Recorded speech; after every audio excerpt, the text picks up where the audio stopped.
Hello, this is Chris. Welcome to Digital Sunday School. Today in Sunday School, we're going to be celebrating Earth Day.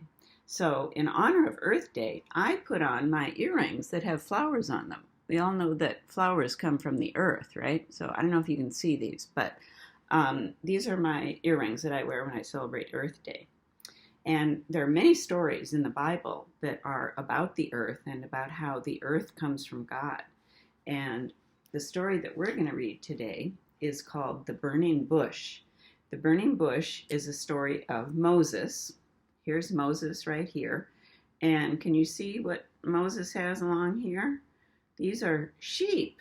And Moses is watching the sheep. That was a job that a lot of people did back in the days of the Bible. This story is called The Burning Bush. Moses was watching the family sheep in the hot, dry desert.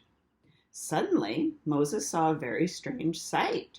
Flames of fire came from a bush, but the bush did not burn up.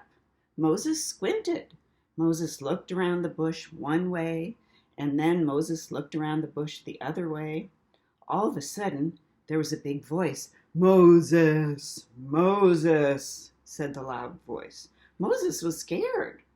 "Here I am," said Moses. Then the big voice said again, "Take off your shoes. The place where you are standing is holy ground." Well, Moses kicked off the shoes right away. Well, actually, Moses was wearing sandals. You can see the sandals right here. And they're Moses's bare feet.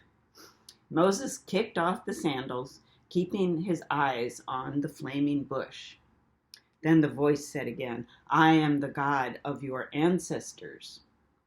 Moses hid his face. Moses was afraid to look at God because the voice of God was coming from the bush.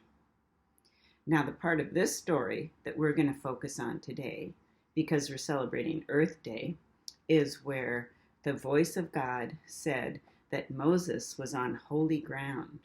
That means that this ground was sacred.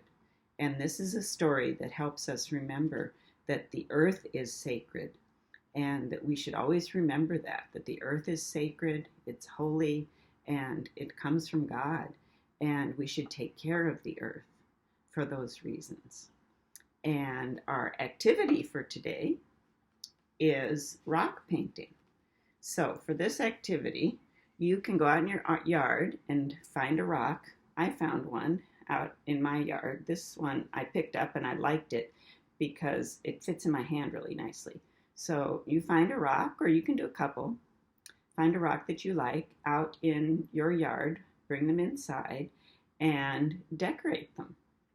I'm thinking about decorating mine with flower because flowers come from the earth. And that's a way to celebrate Earth Day. So draw something about spring or flowers or something inspiring on your rock. And then if you'd like to share it, you can put it outside so that the people who walk by your house can see it. Or if you'd like to give it away, contact C, and C will find out a way to do that. So thank you very much for coming to Sunday School today. And thank you for celebrating Earth Day with me.